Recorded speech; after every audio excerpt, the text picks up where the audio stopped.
నమస్తే, welcome to Jillavani news. ముందుగా headlines చూద్దాం.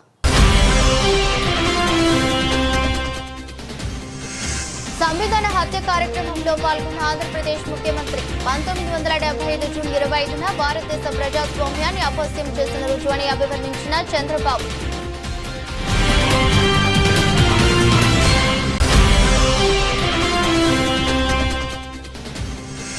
రాజమండ్రిలో అఖండ గోదావరి కార్యక్రమానికి కేంద్ర మంత్రి కలిసి పాల్గొన్న డిప్యూటీ సీఎం. గోదావరి తీరం వెంబడి నాగరికత, భాష అన్ని అభివృద్ధి చెందుతాయని స్పష్టం చేసిన పవన్ కళ్యాణ్.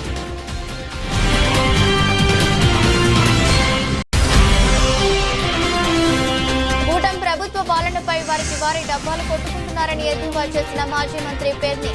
చంద్రబాబు 420 అబద్దాలు చెప్పగా లోకేష్ 840 అబద్దాలు చెబుతుంటే పవన్ మౌనంగా కూర్చున్నారని ఆరోపించిన నాని.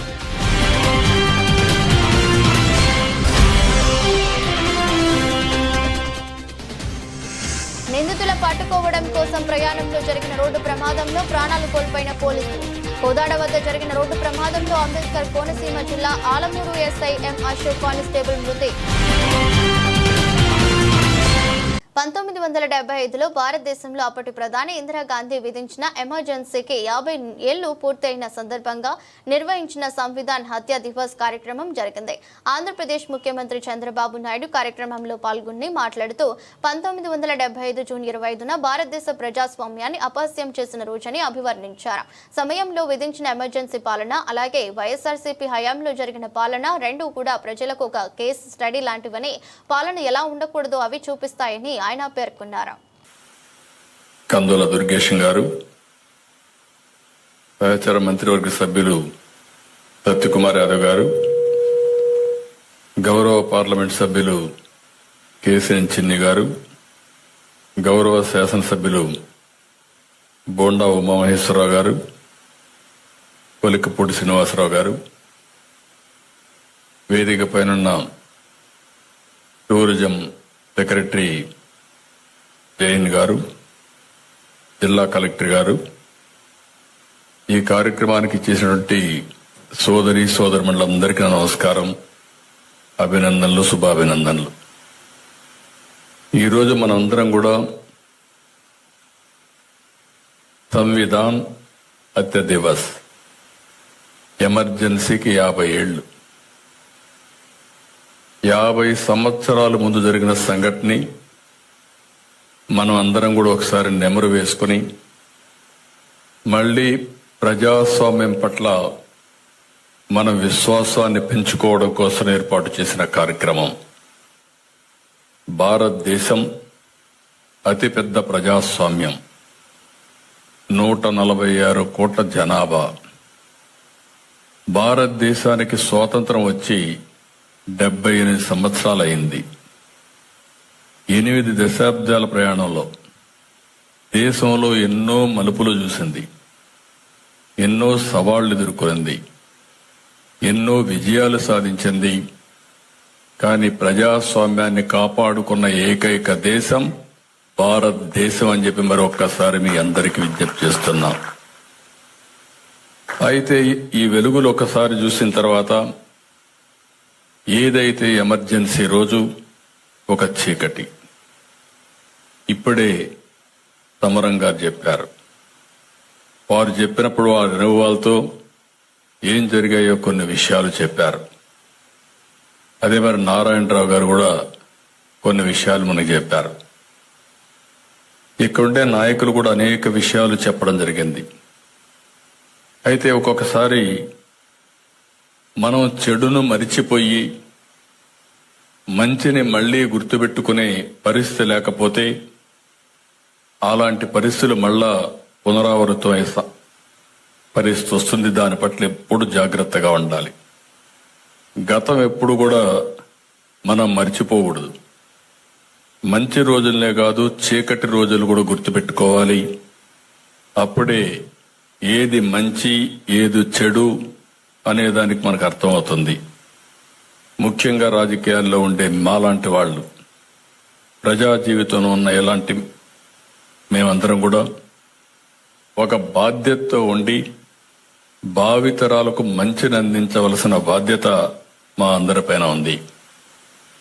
ఈరోజు మనందరం మాట్లాడుకున్నట్టు 1975 జూన్ 25 ప్రపంచంలోనే పెద్ద అతి గొప్పదైన భారత ప్రజాస్వామ్యాన్ని పరిహాసం చేస్తూ ఎమర్జెన్సీ విధించిన రోజు. భారతదేశంలో అతి పెద్ద చీకటి రోజు. భారత రాజ్యాంగాన్ని, భారత హక్కుల్ని, ప్రజల హక్కుల్ని కాలరాసిన రోజు. ఇప్పుడే తమరం గారు చెప్పినట్టు దీనికోసం మేము పోరాడామని అనునిత్యం ఆలోచించి గోరా గారు చనిపోయే పరిస్థితి తీసుకొచ్చాం. అంటే అలాంటి ఘోర సంఘటన జరిగింది. అయితే ఈరోజు ప్రధానమంత్రి నరేంద్ర మోడీ గారు, భారతదేశ ప్రభుత్వం దేశమంతా కూడా ఈరోజు జరపాలి, మంచి చెడులకి వ్యత్యాసాన్ని ప్రజలకు గుర్తు చేయాలనే ఉద్దేశంతో ఈ కార్యక్రమానికి నాంది పలికారు. అయితే మనం ఒకసారి ఎమర్జెన్సీ చూస్తే 21 నెలలు అత్యవసర పరిస్థితి. ఆ అత్యవసర పరిస్థితిని రాజమండ్రిలో అఖండ గోదావరి కార్యక్రమానికి శంకుస్థాపన జరిగింది. కేంద్ర మంత్రి గజేంద్ర షెకావత్, ఉప ముఖ్యమంత్రి పవన్ కళ్యాణ్ కార్యక్రమంలో పాల్గొన్నారు. రాజమండ్రి అంటేనే గోదావరి అని ప్రతి ఒక్కరికి గుర్తుకు వస్తుందని, తీరం వెంబడి నాగరికత, భాష అన్ని అభివృద్ధి చెందుతాయని ఉప ముఖ్యమంత్రి పవన్ కళ్యాణ్ అన్నారు. ఆంధ్రుల అన్నపూర్ణ డొక్కా సీతమ్మ అదివి కవి నన్నయ్యకు జన్మనిచ్చిన నేల అని గుర్తు చేసుకున్నారు. తనకు అత్యంత ఇష్టమైన ముల్లపూడి వెంకటరమణ కూడా ఇక్కడే జన్మించారని అన్నారు. పర్యాటకులు పెరిగి పర్యాటక రంగంలో యువతకు ఉపాధి అవకాశాలు అఖండ గోదావరి ప్రాజెక్టుతో పెరుగుతాయని పవన్ కళ్యాణ్ తెలిపారు. ప్రాజెక్టు పూర్తయితే ఏటా 4 లక్షల మంది పర్యాటకులు వచ్చే అవకాశం ఉందన్నారు. శక్తివంతమైన నాయకులు ఉంటే అభివృద్ధి వేగంగా జరుగుతుందని పవన్ కళ్యాణ్ అన్నారు. విశాఖ స్టీల్ ప్లాంట్ ప్రైవేటీకరణ కాకుండా ఆపింది నాటి జలశక్తి మంత్రి గజేంద్ర సింగ్ షెకావత్ అని అన్నారు. ఏపీ అంటే ఆయనకు మక్కువని అన్న పవన్ కళ్యాణ్ పోలవరం ప్రాజెక్టు విషయంలో కూడా ఆయన చూపిన చొరవ అభినందనీయమని అన్నారు. గౌరవ ముఖ్యమంత్రి శ్రీ నారా చంద్రబాబు నాయుడు గారి నాయకత్వంలో ఉన్న ఎన్డీఏ కూటమి ప్రభుత్వం ఆంధ్ర పర్యాటక శాఖ ఆధ్వర్యంలో అఖండ గోదావరి ప్రాజెక్టుకి విచ్చేసిన గౌరవనీయ కేంద్ర పర్యాటక మరియు సాంస్కృతిక శాఖ మంత్రివర్యులు శ్రీ గజేంద్ర సింగ్ షెకావత్ గారికి మనస్ఫూర్తిగా మన ఆంధ్రప్రదేశ్ తరపున, ఆంధ్రప్రదేశ్ ప్రభుత్వం తరపున, గౌరవ ముఖ్యమంత్రి గారి తరపున మనస్ఫూర్తిగా వారికి స్వాగతం పలుకుతున్నాను. జలవనరుల శాఖ మంత్రివర్యులు మరియు జిల్లా ఇన్ఛార్జ్ మంత్రి శ్రీ నిమ్మల రామానాయుడు గారికి, గౌరవనీయ పర్యాటక, సాంస్కృతిక మరియు సినిమాటోగ్రఫీ శాఖ మంత్రివర్యులు శ్రీ కందుల దుర్గేష్ గారికి, గౌరవనీయ ఎంపీ రాజమహేంద్రవరం శ్రీమతి డి పురంధేశ్వరి గారికి, గౌరవనీయ ఎమ్మెల్సీ రాజమండ్రి శ్రీ సోము వీర్రాజు గారికి, శ్రీ ఆదిరెడ్డి శ్రీనివాస్ గారికి, గౌరవ ఎమ్మెల్యే రాజమండ్రి నగరం, మనందరికీ ఇష్టలైన పట్టు విడవని విక్రమార్కులు శ్రీ గోరంట్ల, నాకు ఇష్టమైన గోరంట్ల బుచ్చయ్య చౌదరి గారికి, మనం తగ్గాలి తప్ప ఆయన తగ్గడం, మనం ఆయన చూసి నేర్చుకోవాలి. అంటే మనకి అడాప్టబిలిటీ రాదు, ఆయన అడాప్టబిలిటీ నేర్పిస్తారు మనకి. సో అలాంటి గోరంట్ల బుచ్చయ్య చౌదరి గారికి, రాష్ట్ర హితువుని, రాజమండ్రి హితువుని, గోదావరి జిల్లాల హితువుని కోరుకునే వారికి మనస్ఫూర్తిగా నా హృదయపూర్వక నమస్కారాలు. అలాగే రాజానగరం బత్తుల బలరామకృష్ణ గారికి, అనపర్తి ఎమ్మెల్యే శ్రీ నల్లమిల్లి రామకృష్ణారెడ్డి గారికి, శ్రీ ముప్పిడి వెంకటేశ్వరరావు గారికి, కొవ్వూరు ఎమ్మెల్యే శ్రీ మడ్డిపాటి వెంకటరాజు గారు, గౌరవనీయ ఎమ్మెల్యే గోపాలపురం చిర్రి బాలరాజు గారు, పోలవరం ఎమ్మెల్యే శ్రీ బొడ్డు వెంకటరమణ చౌదరి గారు, chairman Rajamahendravaram urban development authority, Shri Nukasani Balaji గారు, శ్రీ అజయ్ జైన్ గారు, శ్రీమతి పి ప్రశాంతి గారు, కలెక్టర్ జిల్లా మ్యాజిస్ట్రేట్ తూర్పుగోదావరి జిల్లా, అలాగే శ్రీ డి నరసింహకిషోర్ గారు, ఎస్పీ మన తూర్పుగోదావరి జిల్లాకి, ఎస్ చిన్నరాముడు ఐఏఎస్ గారికి, జాయింట్ కలెక్టర్, ఇక్కడికి విచ్చేసిన మీకు, మీ ద్వారా గోదావరి జిల్లాల ప్రజానీకానికి, ప్రత్యేకించి రాజమండ్రి ప్రజానీకానికి, సోదరీమణులకి, ఇక్కడికి విచ్చేసిన మీడియా ప్రతినిధులకి, ఎలక్ట్రానిక్ ప్రింట్ మీడియా ప్రతినిధులకి మీ అందరికీ ప్రత్యేకమైన నమస్కారాలు. రాజమండ్రి అనగానే గుర్తుకొచ్చేది గోదావరి తీరం. ఎప్పుడు కూడా ఒక తీరం వెంబడి ఎప్పుడు నాగరికత ఉన్న చోట భాష అన్నీ ఎదుగుతాయి. అలాంటి పరిస్థితుల్లో ఈ నేల ఎలాంటిదంటే, మనకి ఆంధ్రుల అన్నపూర్ణగా పేరుగాంచిన డొక్కా సీతమ్మ గారికి జన్మనిచ్చిన నేల ఇది. కవి మహాభారతాన్ని మనకి తెలుగులో అందించిన మన ఆదికవి నన్నయ్య గారికి జన్మనిచ్చిన నేల ఇది. అలాగే ఎంతోమంది కళాకారులకి, సామాజికవేత్తలకి జన్మనిచ్చింది. మనకిష్టమైన బాపు రమణంలో ఒకరైన ముళ్ళపూడి వెంకటరమణ గారికి అందించిన ఈ గోదావరి నేల ఇది చాలా సంవత్సరాల నుంచి, చాలా దశాబ్దాల నుంచి ఉన్న కోరిక. ఈ మన హ్యావ్లాక్ బ్రిడ్జ్ ఒక చాలా పురాతనమైంది. దీనిని వాడకుండా వదిలేసాం, దీన్ని ఎలా చేయాలి అనేది చాలామంది ప్రజల ఆకాంక్ష, గోదావరి జిల్లా ప్రజల ఆకాంక్ష. మనం అడిగిన వెంటనే దీన్ని ఒక టూరిజం కింద ఒక మంచి ప్రాజెక్ట్ చేయాలంటే ఈ రోజున ఇది ఒక్క ప్రాజెక్టేగా దాదాపు 430 కోట్ల రూపాయలు పెట్టి 7 ప్రాజెక్టులను ఈ రోజున ఆంధ్రప్రదేశ్ మొత్తం మీద పనులు ప్రారంభిస్తున్నాం. ఈ రోజున దాటి మీద కొన్ని ఏమో ఇవి ప్రణాళికలు సిద్ధం కావడం, కొన్ని ఏమో పనులు పూర్తి అవ్వడం, ఇలా చేస్తూ ఉన్నాం. దాంట్లో ముఖ్యమైనది ఈరోజు మనకి అఖండ గోదావరి ప్రాజెక్ట్. ఈ అఖండ గోదావరి ప్రాజెక్టులో 2024 ఎన్నికల సమయంలో ఎన్డీఏ కూటమి నిర్ణయించుకుంది ఈ రాష్ట్రాన్ని అన్ని రంగాల్లో సమగ్ర అభివృద్ధి సాధించేలా పనిచేయాలని.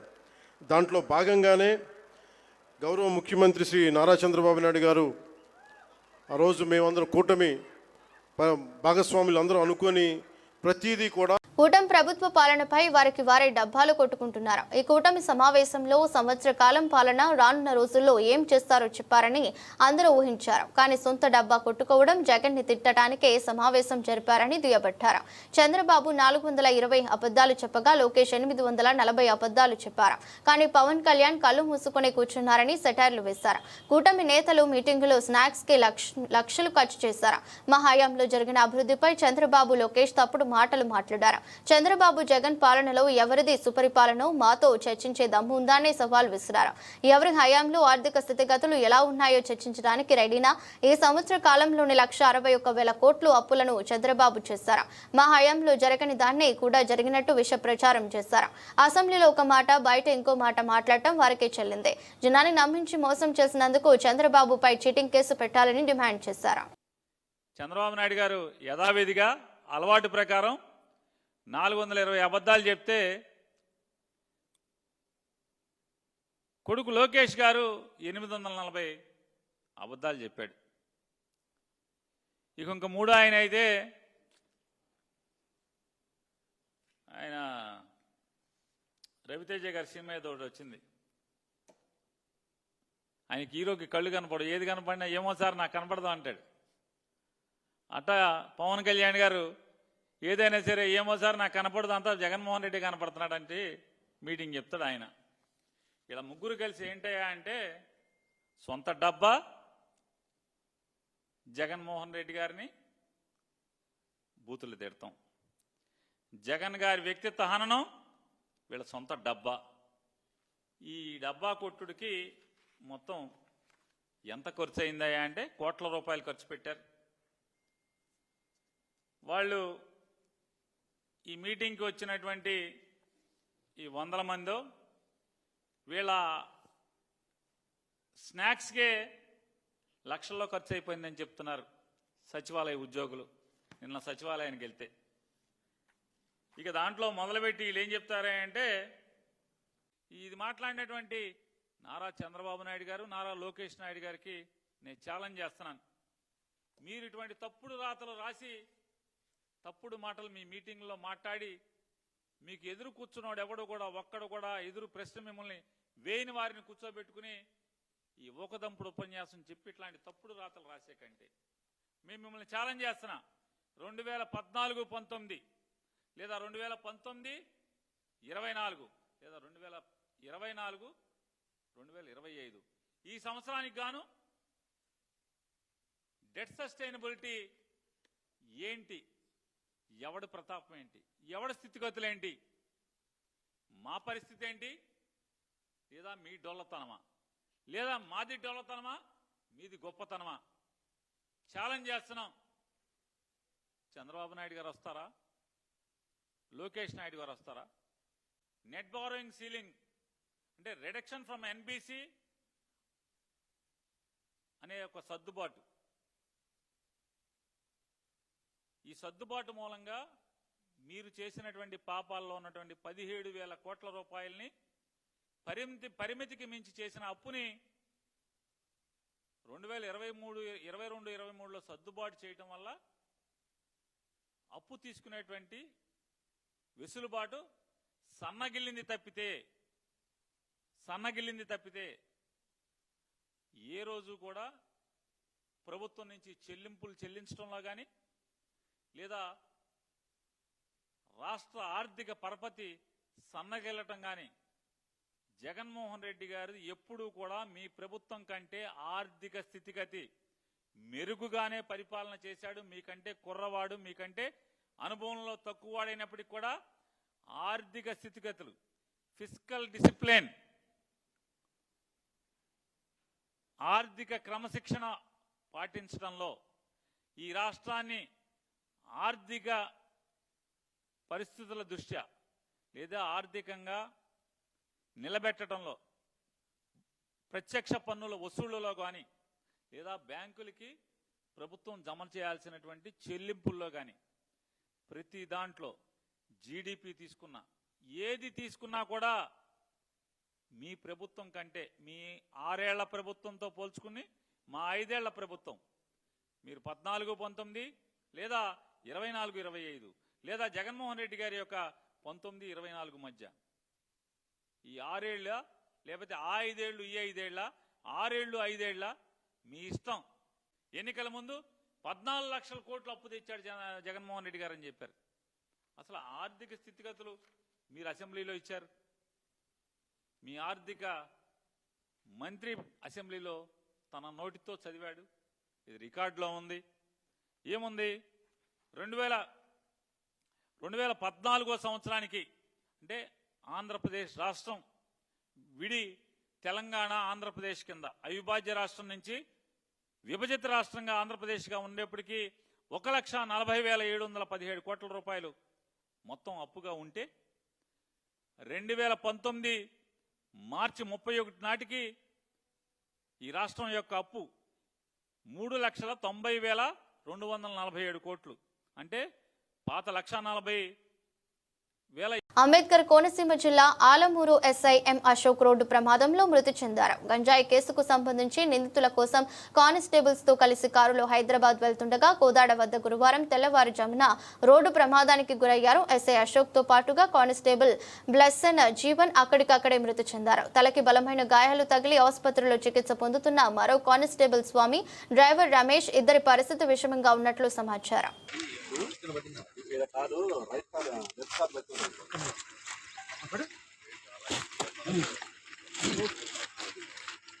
ఇప్పుడు లేకపోతే బేటా మీరు అది పట్టండి.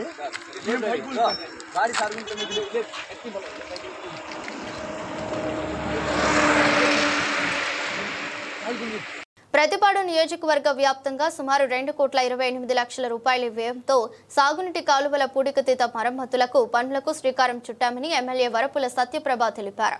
ఏలేశ్వరం మండలం ఏలేశ్వరం నగర పంచాయతీలో తిమ్మరాజు చెరువు ఆయకట్టుకు అందించే సాగునీటి కాలువలకు, రూరల్ మండలంలో లింగంపర్తిలో సాగునీటి కాలువలకు 38 లక్షల రూపాయలతో చేపట్టనున్న మరమ్మతుల పనులకు ఎమ్మెల్యే వరపుల సత్యప్రభ, జనసేన నేత మేడిశెట్టి బాబీ, స్థానిక నేతలు, రైతులు కొబ్బరికాయ కొట్టి పనులు ప్రారంభానికి శ్రీకారం చుట్టారు. ఈ సందర్భంగా సత్యప్రభ మీడియాతో మాట్లాడుతూ గత ప్రభుత్వం రైతులను విస్మరించిందని అన్నారు. కూటమి ప్రభుత్వం అధికారం చేపట్టాక అన్ని వర్గాల ప్రజలకు అందుబాటులో ఉంటుందని తెలిపారు. ముఖ్యంగా వర్షాకాలం ప్రారంభం దశలో భాగంగా రైతులకు సాగుకు నీటి ఎద్దడి నివారణ దిశగా సాగునీటి కాలువలు మరమ్మతులకు పనులు చేపట్టడం జరిగిందని తెలిపారు. కార్యక్రమంలో మండల పరిషత్ అధ్యక్షులు గొల్లపల్లి బుజ్జి, నగర పంచాయతీ చైర్మన్ అలమండ సత్యవతి, చలమయ్య, కౌన్సిలర్లు బుద్దిరెడ్డి గోపి, మూదీ నారాయణ స్వామి, మాజీ జడ్పీటీసీ జ్యోతుల పెదబాబు, సూతి భూరయ్య, పెండకోట మోహన్, ఎండగుడి నాగబాబు, బుద్ధ ఈశ్వరరావు, కారణం సుబ్రహ్మణ్యం, పలువెల శ్రీనివాస్, జిగిటాపు సూరిబాబు, బసా ప్రసాద్, పలువురు కూటమి నేతలు పాల్గొన్నారు.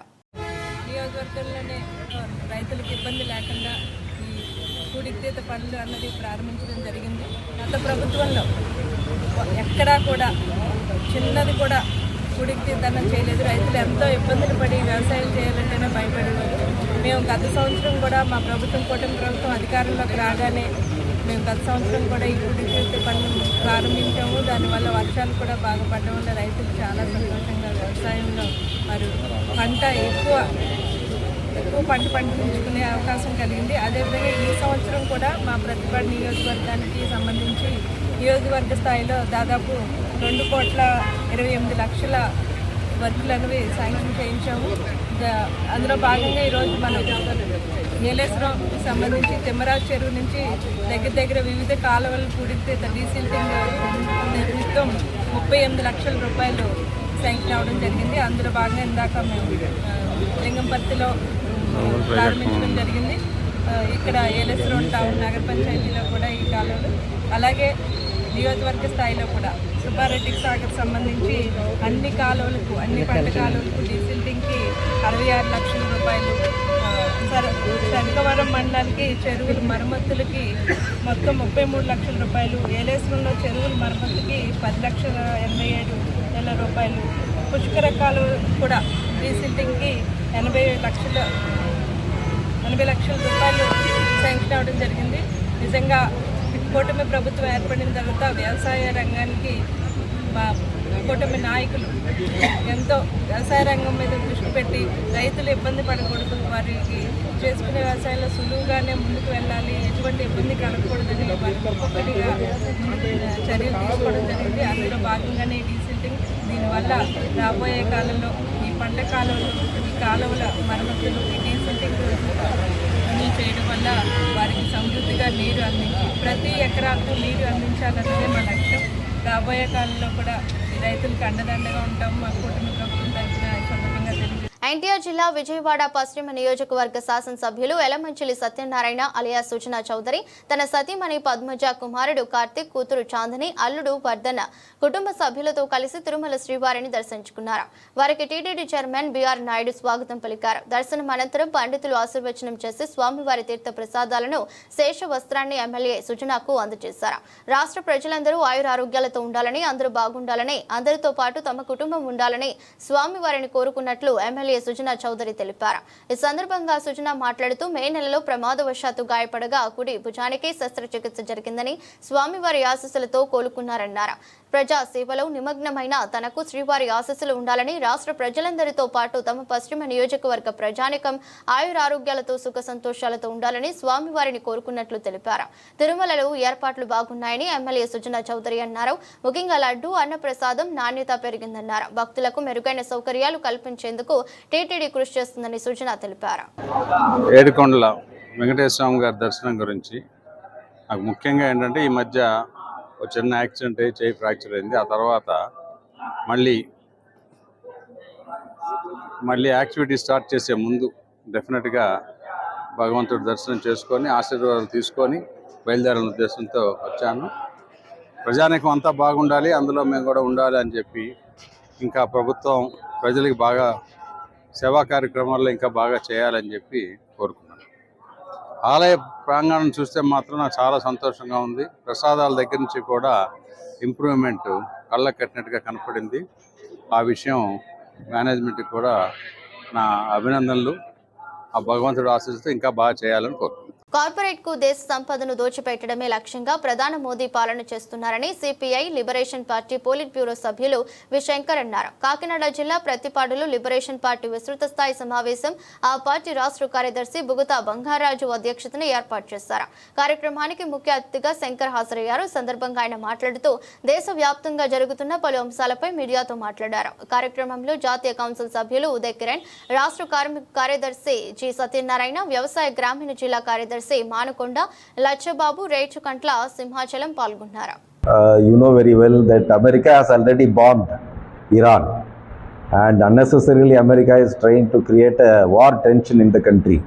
Modi-led BJP government has decided to wipe out all the Maoists by 2026.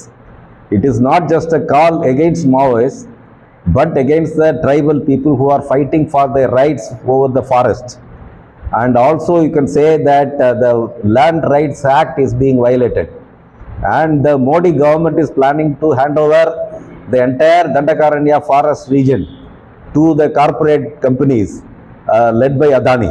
So this is the kind of situation. That is why we oppose the inhuman killing of the Maoists. So there is a Geneva Convention which says that when there is more than 25 deaths, that incident should be categorized as the internal war or civil war. For that they have formulated certain rules. They say that nobody should be killed, that just because the people have dissent, they should not be killed, they should not be tortured, and they have also formulated a set of rules which the police should follow, police and military. Whereas we have some more than 300 camps in Chhattisgarh region which is basically engaged in finishing off the tribals and the Maoists, which is completely inhuman. We also come to know that many Maoists have been arrested and they are taken one by one to outside, and fake encounters are being staged by the police, Chhattisgarh police. So we condemn all these incidents. As far Andhra is concerned, in Andhra, Chandrababu Naidu government is running a pro-corporate government. They promise Super 6. But most of them are not yet implemented, including unemployment allowance to the youth. And in Andhra, CPM Liberation held a convention in December, and they formulated Super 6. It's not Super 6, there is a People 6 against the Super 6. So People 6 is about helping people to earn, to lead their livelihood. So it's not just welfare projects, but from the angle of increasing the living standards of the people, the government should formulate policies.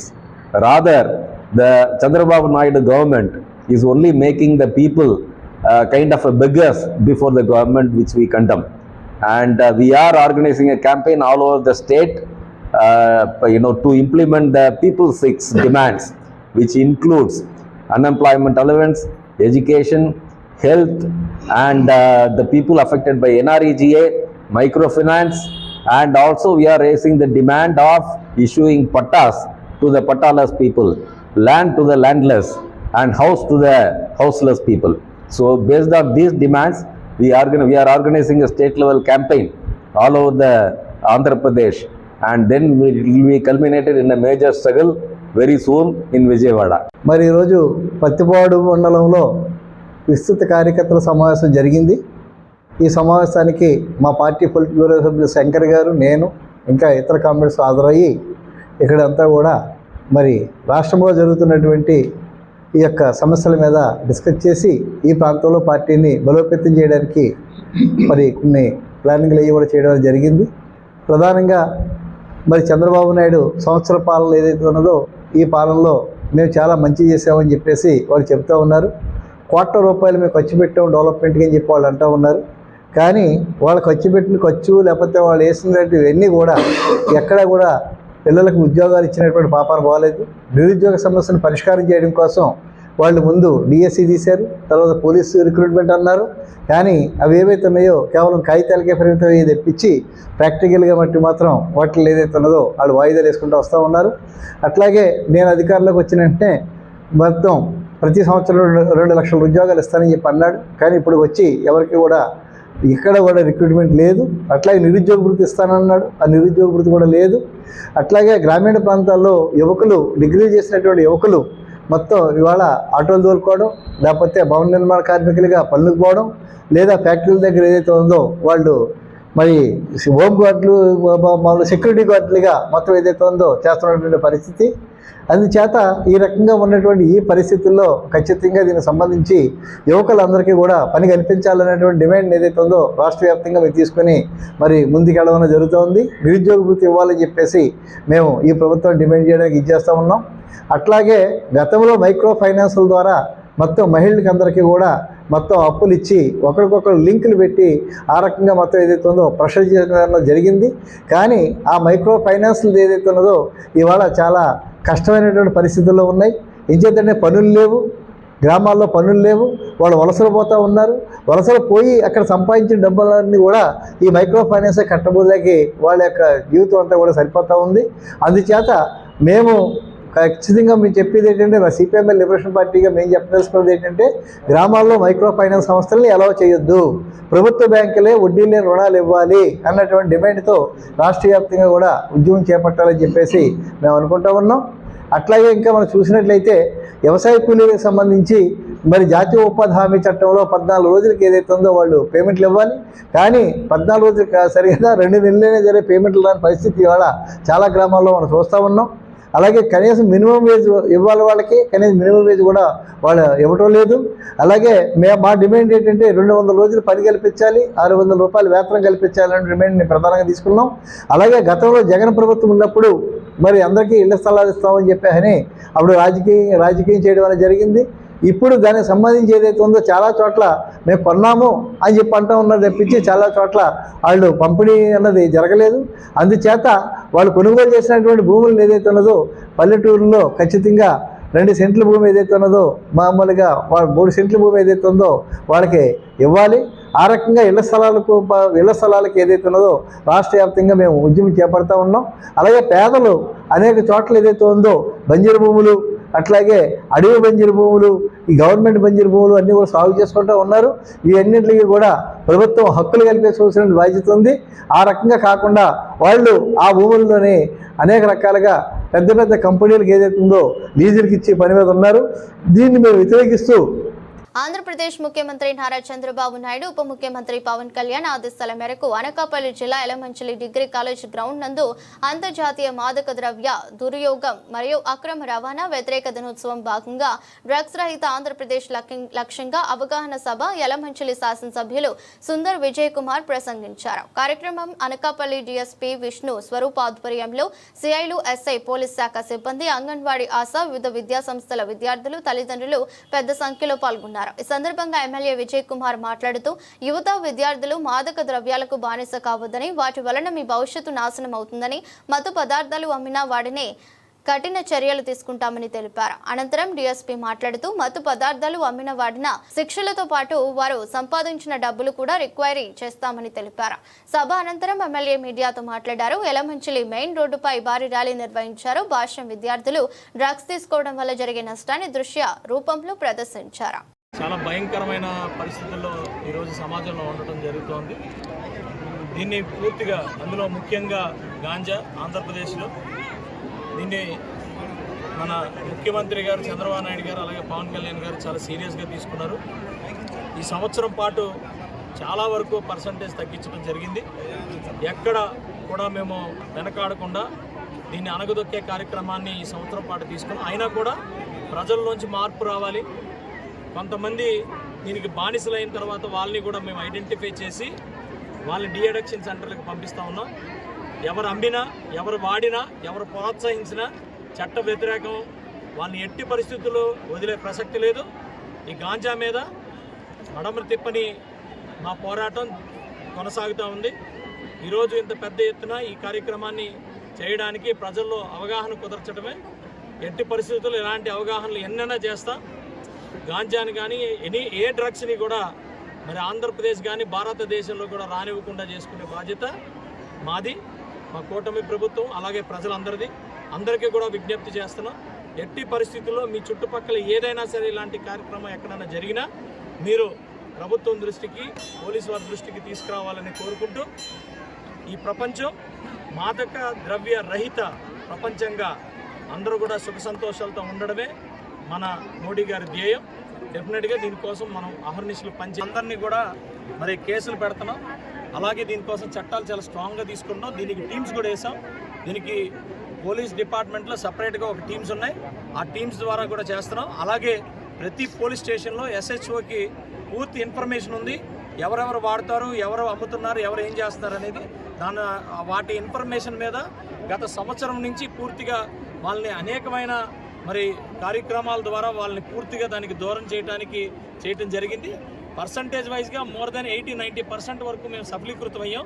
కాకపోతే ఇది అలవాటులో మరి అలవాటుని పూర్తిగా ఒకే రోజు చేయలేని పరిస్థితులు ఉన్నాయి. దాన్ని మరి అహర్నిశలో కూడా దాని మీద దృష్టి సారించాం. అయితే ఒక్కటే చెప్తున్నాం, మా చిత్తశుద్ధి ఎట్టి పరిస్థితుల్లో జరగకుండా చేసే బాధ్యత ఈ ప్రభుత్వం తీసుకుంది. అలాగే ప్రజల నుంచి కూడా అదే రీతిలో మరి వాళ్ళ కుటుంబాల్లో ఎవరున్నా కూడా వాళ్ళని పోలీసులకు అప్పచెప్తే వాళ్ళని ఏదో విధంగా మార్చుకుని డిఅడిక్షన్ సెంటర్లో పెట్టి మార్చుకుని మళ్ళా గంజా రహిత ఆంధ్రప్రదేశ్గా తీర్చిదిద్దడమే. ఆపరేషన్ సింధూర్ యుద్ధంలో పాల్గొని స్వస్థలం పెద్దాపురం వచ్చిన సైనికుడు సుబేదర్ వినోద్ దడాలకు టీడీపీ రాష్ట్ర కార్యనిర్వాహక కార్యదర్శి రాజా సూరిబాబురాజు ఆధ్వర్యంలో ఘన స్వాగతం. కార్యక్రమంలో పాల్గొన్న MLA Chandrajappa, DCCB chairman Tummala Ramaswamy Babu, కూటమి నాయకులు, కార్యకర్తలు సన్మాన సభలో సత్కారం అనంతరం వినోద్ను ఆయన ఇంటి వరకు బ్యాండ్ మేళాలతో భారత్ మాతాకి జై నినాదాలతో ఊరేగింపుగా తీసుకుని వెళ్లిన పట్టణ ప్రజలు. ఈ పెద్దాపురంతో మా అన్ని మెమరీస్ కూడా నాకు చిన్నప్పటి నుంచి పెద్దాపురంతోనే ముడిపడి ఉన్నాయండి. మా నాన్నగారు ఆల్రెడీ చెప్పారు, ఆయన 71 వార్లో ఆయన పార్టిసిపేట్ చేశారు. అదే చిన్నప్పటి నుంచి ఆయన మాకు ఇన్స్పిరేషన్గా ఉండి, ఆయన మా హీరోగా ఉండి, ఆయన మేము ఇన్స్పిరేషన్గా తీసుకొని మేము ఆర్మీలోకి జాయిన్ అవ్వడం ఒక ప్రోత్సాహం అనేది కేవలం మా నాన్నగారి వల్ల మాకు కలిగింది. మళ్ళీ నేను 2000లో నేను సెలక్షన్కి వెళ్ళి 2001 నుంచి ఆర్మీలో జాయిన్ అయ్యి ఇప్పటివరకు స్టిల్ నేను కంటిన్యూ చేస్తున్నాను. మొన్న ఆపరేషన్ సింధూర్లో కూడా మరి పాల్గొన్నాను. అప్పుడు అక్కడ అనేకమైన కష్టమైన పరిస్థితులు, కొన్ని చెప్పగలుగుతాం, కొన్ని చెప్పలేము. మాకు సడన్గా మెసేజ్ వస్తుంది. మీకు తెలిసిందే, మురళీ నాయక్ మా కొలీగ్, నా జూనియర్, అతను మేము కలిసి ఆడుతూ తిరుగుతూ తింటూ ఉండేవాళ్ళం. నా కంపెనీ అతను, నా బ్యాటరీ అతను.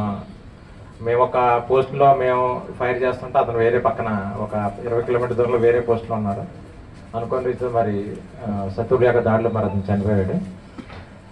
అక్కడ అనేకమైన పరిస్థితులు ఉంటాయి. మిలిటరీ అంటే అనుకున్నంత మూవీస్లో చూపించినంత వెళ్తాం, డైరెక్ట్గా వెళ్ళి కాల్చడం కాదు. అక్కడ చాలా క్లిష్టమైన పరిస్థితులు. మాకు సడన్గా ఆర్డర్స్ వస్తాయి. మాకు రాత్రి చెప్పారు, వెళ్ళి పలానా చోట మీరు ఆక్యుపై చేయాలని. నేను రాత్రి బయలుదేరి వెళ్ళి మాకు ఇచ్చిన ప్లేస్లో మన జమ్మూ కాశ్మీర్లోకి వెళ్ళి మేము అక్కడ మాకు ఇచ్చిన బంకర్స్లో అన్నీ ఆక్యుపై చేసి ఆదేశాల కోసం వెయిట్ చేసాం. అక్కడికి రాత్రి మందు కూడా సామాన్లు తీసుకుని వెళ్ళి, బాంబులు ఉంటాయి, ఆమ్యునిషన్స్ అంటారు, వాటిని తీసుకెళ్ళి మాకు ఇచ్చిన ప్లేస్లో పెట్టి అంత రాత్రికంతా రెడీ చేసి కూర్చొని ఉన్నాం. రాత్రి 1:30 టైం మాకు మెసేజ్లు వచ్చేకి, మీరు ఈ పలానా చోటకి మీరు ఫైరింగ్ చేయాలని. నేను ఆర్టిలరీ రెజిమెంట్కి చెందినవాడిని. అంటే మనకి తెలుగులో చెప్పాలంటే ఫిరంగి దళం అంటారు కదా, ఫిరంగి దళం అన్నట్టు. నేను ఫిరంగి దళంలో నేను పనిచేస్తున్నాను. మాకు ఇచ్చిన ఆదేశాలను బట్టి మరి కంటిన్యూ 4 రోజులు మేము కంటిన్యూ ఆగకుండా, తిండి తిప్పలు లేకుండా కంటిన్యూ ఫైర్ చేసాం.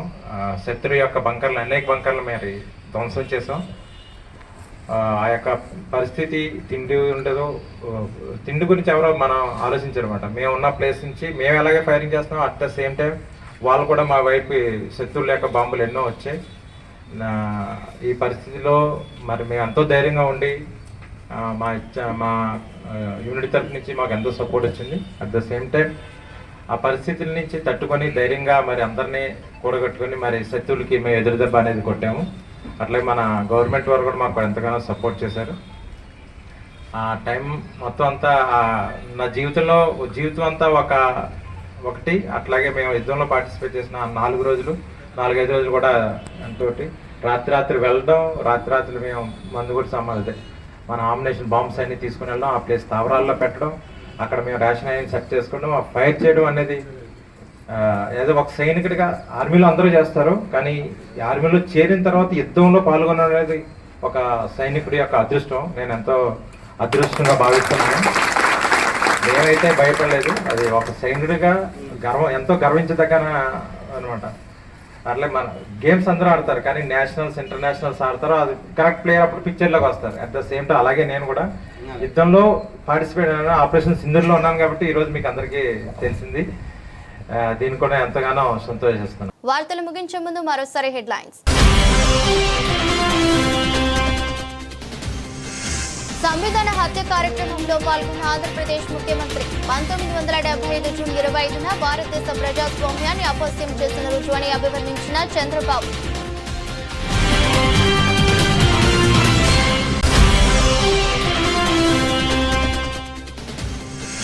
రాజమండ్రిలో అఖండ గోదావరి కార్యక్రమానికి కేంద్ర మంత్రి కలిసి పాల్గొన్న డిప్యూటీ సీఎం. గోదావరి తీరం వెంబడి నాగరికత, భాష అన్ని అభివృద్ధి చెందుతాయని స్పష్టం చేసిన పవన్ కళ్యాణ్.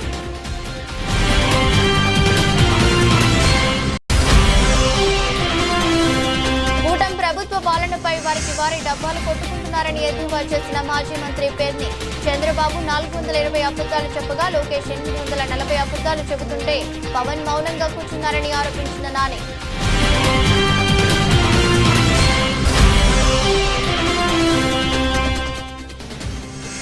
నిందితుల పట్టుకోవడం కోసం ప్రయాణంలో జరిగిన రోడ్డు ప్రమాదంలో ప్రాణాలు కోల్పోయిన పోలీసులు. కోదాడ వద్ద జరిగిన రోడ్డు ప్రమాదంలో అంబేద్కర్ కోనసీమ జిల్లా ఆలమూరు ఎస్ఐ ఎం అశోక్ కానిస్టేబుల్ మృతి. ఇది రోజు బులెటిన్. మరో బులెటిన్తో మళ్ళీ కలుద్దాం. అంతవరకు సెలవు. నమస్కారం.